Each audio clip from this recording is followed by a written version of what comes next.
everyone. Today's video is going to be about what it's like to be a hospice inpatient. So about a month ago now, I went into a hospice for a week for respite. So that means that your main carer gets a break and you can go away for a while and sort of have a holiday yourself. The hospice itself is in the most beautiful location. I'm not going to disclose where this hospice is or what hospice it is because I do want to maintain my privacy, but I can say it absolutely has a stunning view looking down onto the near town. Now to talk about my room. So this specific hospice had a room for each of its patients. Now some hospices have a ward style environment of say 4 people together on a ward, and I guess your preference will be determined by your personality. So I quite enjoy a little bit of solitude every now and then. But I guess if you feel very down being alone, you would definitely be better on a ward style environment. I'd guess if you haven't been exposed to a medical environment, you would consider my room certainly to be medical, but that is only because my room at home is medical. There is a hospital bed and there is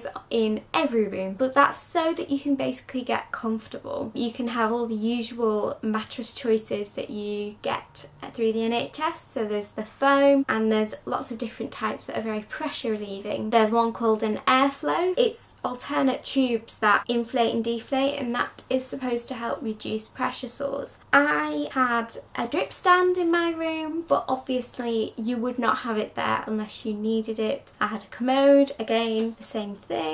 I had an armchair which I absolutely loved because it was fabric. I think people who've been in hospital or in other clinical environments would say that those kinds of chairs are very sweaty, you know, the ones that are waterproof and all that they can wipe down. This wasn't like that. It was very, very homely, and I really loved that. Another myth I'd just like to bust is that actually hospices are very friendly places. I think often on TV they are portrayed as very somber places, and I think at times, yes, for the patients that are dying, definitely, if that is what the family and the person wants, that's definitely done. But I'd say more often than not there is a laugh going on somewhere in the hospice, because I think it'd be very hard to be in an environment that was so down really all the time. I think they're often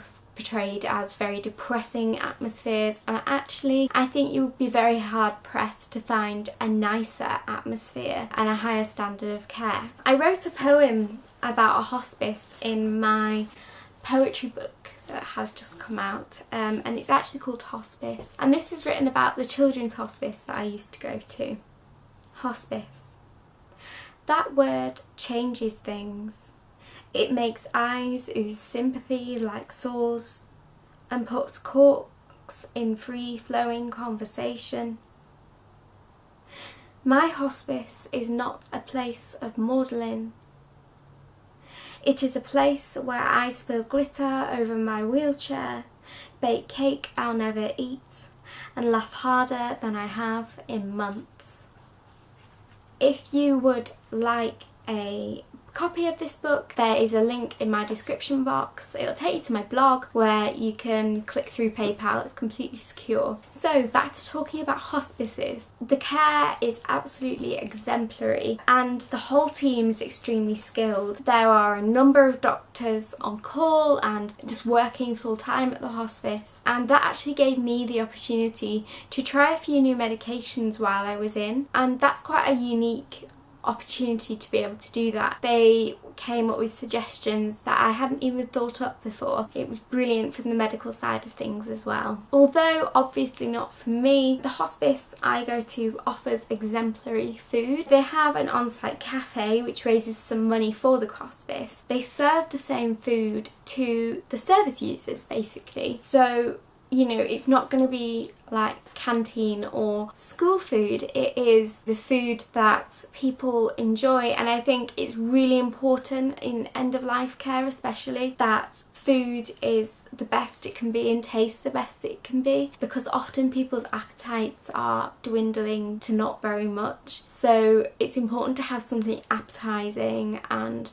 well made. While I was in, I had my hair cut. So there was this lovely hairdresser who came in and offered her time for free. She had a salon in the town but shut it one afternoon a week to cut hospice users' hair, and I just think that is a good egg. That is a good person all around, and she gave me a little trim and also curled my hair, and that is the photo that I used on my change.org petition. If you haven't heard of my change.org petition, I would really appreciate it if you would click on the link. It's going to be the pinned comment. Basically, my condition means that I dislocate every 2 to 3 weeks, and I want to get Entonox at home, and that means that basically, because I put my own dislocations back in, it would be a lot less painful, and it's also a muscle relaxant, so it would be less painful from that perspective. At the moment, my CCG, so that's the Clinical Commissioning Group, is not sanctioning that for home use, and I think that's extremely unfair. If you could sign my petition and then share it with a quick sentence about me, that would be great. And I just asked for that sentence because it makes me more human, and it makes people more likely to